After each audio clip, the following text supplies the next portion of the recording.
The nuclear showdown with North Korea just took a turn right out of a James Bond movie. According to a White House national security official, Kim Jong-un could actually be planning to use his nuclear arsenal to, quote, blackmail the United States. The way he explains it, Kim could threaten to attack the U.S. unless we pull all of our troops out of that region.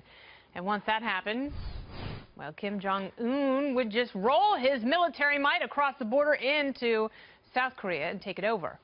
So is this a likely scenario? Let me ask Gordon Chang. He's a Daily Beast columnist and author of Nuclear Showdown, North Korea Takes on the World. Welcome back, Gordon. Thanks, Kennedy. So what do you think of this blackmail theory, that the North isn't just amassing nuclear weapons and creating that program and trying to get intercontinental ballistic missiles to harm us and their neighbors, but it's really blackmail so they can take over the Korean Peninsula?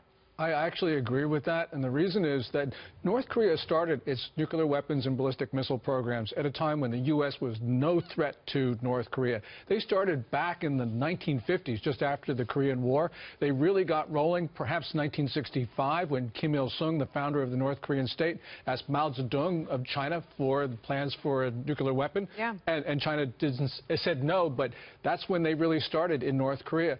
And there is a scenario that we need to work around, and that is, yes, the North Koreans could airmail a nuke at some point 4 years or so down the road. Yeah. But the thing that I worry about is they take apart a crude atomic device, they smuggle it across our undefended borders, and they put it on the only delivery vehicle that they need, which is a pickup truck. They just put it in a U.S. city, and then someone calls up the president and said, guess what? If you don't take your troops out of South Korea or you do something else, I'll detonate this. What do you think the United States would do given that doomsday scenario? It's really difficult to know because we're not talking... I can't imagine that the president would be like, hey, you know what? Yeah, you're right. I'm going to give in to that level of blackmail.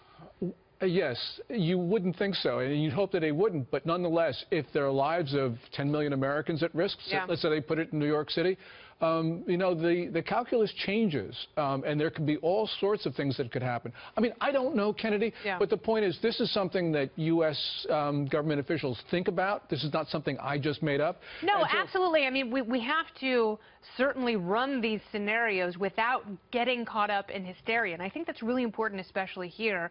But what is a practical issue is another American hostage in North Korea. And as you pointed out, Washington should no longer hold its North Korea policy hostage to hostages. What do you mean by that? Well, in the past, when Americans were detained in North Korea, and they were detained on a regular basis, you know, we would send Bill Clinton, Jimmy Carter, Bill Richardson, yeah. somebody over there. And the North Koreans would use that as an attempt to start negotiations or obtain something from the U.S. So they saw these hostages really as bargaining chips. Now, everyone wants to free Americans who've been detained in North Korea. And there are 3 that we know of right now in North Korea. And there's probably a 4th, someone who was snatched from China and brought into North Korea. But, you know, there's a handful of them there.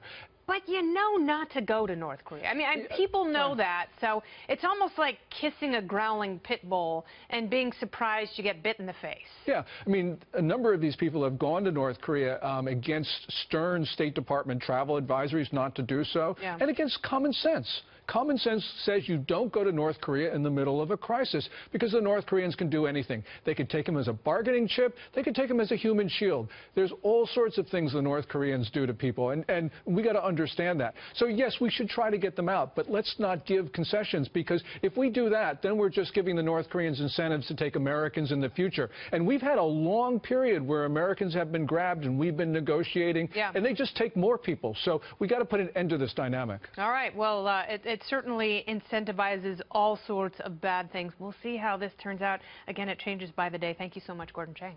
Thanks, Kennedy. Good to see you again.